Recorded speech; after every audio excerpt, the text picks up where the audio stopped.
Halo guys, balik lagi di Dharma Friday. 100% gak bakal overthinking lagi kalau kamu ngelakuin ini. Nah, zaman sekarang apapun halnya, kalau gak dipikirin tuh rasanya kayak gak afdol ya. Kenapa sih dia cuma nge-like post yang lama-lama doang? Ini cowok kok belum bales ya chatku dari 5 menit lalu? Apa dia jangan-jangan selingkuh? Bahkan pas mau tidur aja ya, tinggal merem aja tuh masih mikir ya. Tadi kok balasannya kok emotnya nggak ada ya? Apa jangan-jangan dia marah nih sama aku? Ya nggak? Overthinking itu kayak tiket VIP buat masuk ke dunia stres loh. Masalah sepele yang nggak perlu dipikirin malah bikin kepala jadi makin berat. Jadinya buat mikir hal-hal yang lebih penting, itu jadi gak ada waktunya. Salah satu cara paling ampuh biar kalian stop overthinking itu adalah be here now. Berada di sini sekarang. Fokus ke momen-momen saat ini. Benar-benar hadir sepenuhnya di apa yang sedang kalian lakukan. Nah, misalnya kalau kalian lagi mandi, coba rasakan tuh segernya air dinginnya ya kan, yang kena ke semua tubuh kita. Nah, perhatikan setiap tetesannya di kulit. Aroma wangi dari sabun favorit kan, terus bagaimana sensasinya memberikan rasa bersih dan segar. Nah, cara ini tuh yang disebut dengan mindfulness. Mindfulness itu sederhana, tapi powerful banget. Karena kalian tuh melatih diri untuk menghargai setiap momen-momen kecil yang sering kita lewatin gitu aja. Nah, mau tips lainnya? Yuk, tonton videonya sampai habis ya. Coba share deh pengalamanmu soal overthinking di kolom komentar. Siapa tahu teman-teman yang lain ada yang relate.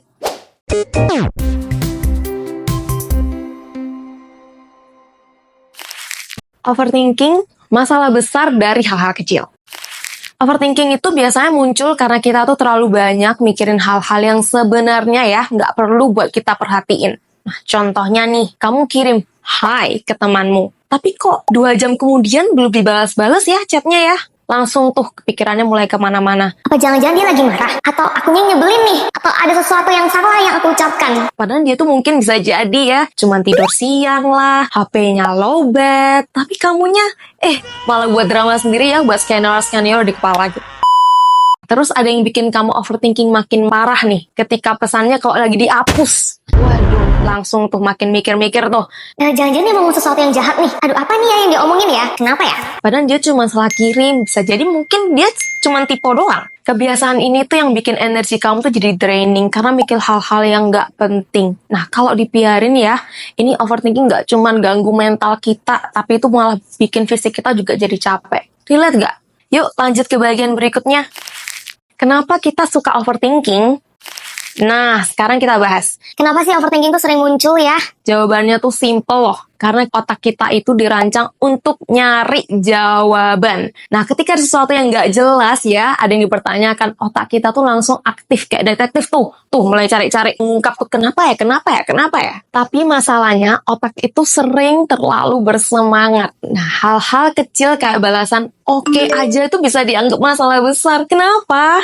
Karena satu, kurang percaya diri. Kamu takut dihakimin orang, jadi kamu tuh mikirin orang lain tuh mikir apa ya tentang kamu. 2, takut gak diterima. Overthinking tuh sering muncul karena kamu pingin banget disukai dan dianggap baik oleh orang lain. 3, kebiasaan mikir berlebihan. Kalau kamu sering overthinking, itu bisa jadi kebiasaan.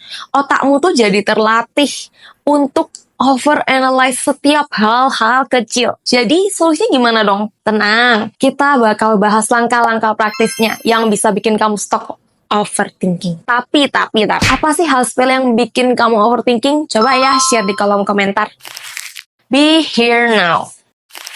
Salah satu cara paling ampuh biar kalian stop overthinking itu adalah be here now. Berada di sini sekarang. Fokus ke momen-momen saat ini. Benar-benar hadir sepenuhnya di apa yang sedang kalian lakukan. Nah, misalnya kalau kalian lagi mandi, coba rasakan tuh segernya air dinginnya ya kan, yang kena ke semua tubuh kita. Nah, perhatikan setiap tetesannya di kulit. Aroma wangi dari sabun favorit kan, terus bagaimana sensasinya memberikan rasa bersih dan segar. Kalau lagi makan, coba deh nikmati setiap jenis lauk yang ada di piring kalian. Rasain deh teksturnya, aromanya, cita rasanya, semua secara perlahan. Setiap suapan nasi yang kalian punya itu dicoba rasain perlahan-lahan ya. Begitu juga kalau lagi jalan-jalan di taman, dengerin deh coba kicauan burungnya, perhatikan detail-detail dedaunan yang bergerak di terpa angin, dan coba hirup udara segarnya. Nah, cara ini itu yang disebut dengan mindfulness. Dengan kalian berlatih mindfulness, yaitu menikmati momen saat ini tanpa terburu-buru memikirkan hal-hal lain, secara tidak langsung juga melatih pikiran untuk tetap berada di sini dan sekarang. Saat kalian benar-benar hadir di titik ini, entah sedang makan, mau lagi mandi, jalan-jalan, atau bahkan cuma duduk-duduk aja gitu kan, diem sambil minum teh gitu kan, kalian tuh sebenarnya sudah loh menciptakan jarak dari kekhawatiran dan overthinking. Mindfulness itu sederhana, tapi powerful banget.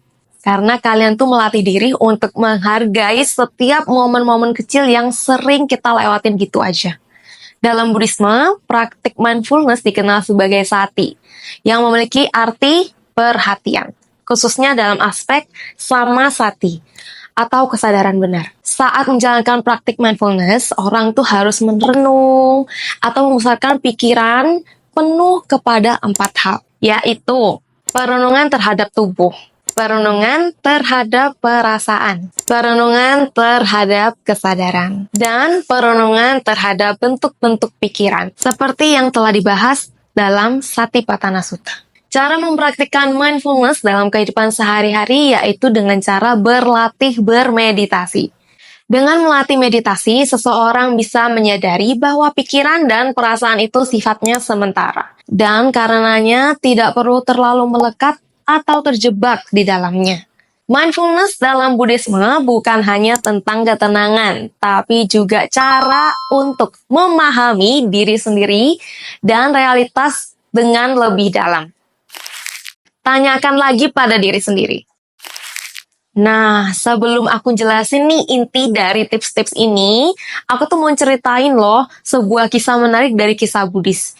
Yang menurut aku ya, itu relate banget sama tips kali ini. Yaitu kisah tentang kisah Gotami. Diceritakan kisah Gotami mempunyai suami dan 1 anak laki-laki. Suatu hari nih, anaknya itu meninggal dunia. Dan kisah Gotami nggak bisa menerima kenyataan itu.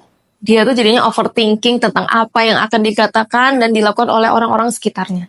Akankah keluarga suamiku memandang rendah dan menyalahkan diriku atas semua yang telah terjadi? Dan berbagai macam pikiran buruk muncul tuh di kepalanya yang buat dia itu jadi kalut. Maka dengan segera dia berlari ke seluruh desa memohon-mohon ke siapa aja untuk nyelamatin anaknya. Sampai akhirnya dia bertemu dengan Buddha. Buddha memberikan syarat. Gotami, mintalah segenggam biji lada dari rumah keluarga yang belum pernah mengalami kematian. Dengan penuh harapan, kisah Gotami ya pergi dari satu ke rumah lain. Tapi tahu nggak hasilnya gimana? Ya, bener banget. Gak ada satupun rumah yang memenuhi syarat itu. Setiap orang ingin nolong, tapi gak ada yang pernah menemukan sebuah rumah pun di mana kematian dari anggota keluarga belum pernah terjadi. Nah, dari kisah-kisah Gotami, kita tuh diajarin ya untuk melihat kenyataan sebagaimana adanya. Dengan menerima kenyataan, kita bisa melepaskan beban-beban pikiran yang seringkali gak perlu. Ketika kamu overthinking, coba tanyain pada dirimu sendiri. Apakah ini sesuatu yang bisa aku ubah? Atau ini itu adalah sesuatu yang harus aku terima? Kalau jawabannya adalah yang pertama, coba renungin lagi. Gimana cara nyelesain masalah itu sehingga pikiran-pikiran yang mengganggu tersebut dapat hilang. Tapi kalau jawabannya yang nomor 2, maka belajarlah untuk melepas dan berdamai dengan kenyataan. Nah, gimana menurut kalian? Apakah kalian masih sulit untuk menerima kenyataan? Apakah kalian pernah berada di situasi yang sama seperti kisah Gotami? Yuk, cerita di kolom komentar, siapa tahu pelajaranmu bisa jadi pelajaran buat teman-teman yang lain. Coba meditasi. Cara lainnya yang bisa kalian lakukan biar nggak overthinking sekaligus buat pikiran lebih tenang adalah melakukan meditasi. Laman Harvard Health menyebutkan bahwa meditasi dapat melatih otak melepaskan pikiran-pikiran negatif yang kerap menyebabkan stres dan bahkan juga depresi. Nah, teknik meditasi juga dinilai dapat mengatur kinerja amigdala, area otak yang bertanggung jawab untuk mengontrol emosi, khususnya rasa takut. Di ajaran Buddha, meditasi ini disebut juga sebagai latihan untuk mencapai sati atau kesadaran penuh. Saat kalian duduk dalam diam, fokus mengamati tubuh atau yang dikenal dengan meditasi Vipassana, yang berarti melihat secara benar tentang sifat sejati dari realitas yang tidak lain adalah dukkha, anicca, dan anatta. Teknik Vipassana ini salah satu teknik meditasi yang paling kuno dari India yang kemudian ditemukan kembali oleh Buddha Gautama lebih dari 2500 tahun yang lalu. Meditasi Vipassana dapat membantu mengelola kecemasan dan overthinking dengan melatih pikiran untuk tetap berada di masa kini. Meditasi ini mengajarkan untuk mengamati pikiran-pikiran cemas saat pikiran itu datang dan pergi, sehingga mengurangi pengaruhnya terhadap dirimu. Kesadaran ini dapat menjadi alat yang ampuh untuk mengendalikan kecemasan. Bicarakan dengan orang yang dipercaya. Berbicara dengan orang lain tentang kekhawatiran atau pikiran-pikiran yang mengganggu bisa menjadi cara yang sangat efektif ya untuk meredakan beban emosional. Nah, ketika kalian mencurahkan isi hati, bukan hanya rasa lega tuh yang kalian dapetin, tapi juga perspektif baru yang mungkin sebelumnya nggak pernah kalian pikirin. Nah, terkadang kita itu terjebak ya dalam pikiran sendiri, jadi kita tuh kesulitan untuk mendapatkan solusi yang sebenarnya tuh ada loh di hadapan mata kita.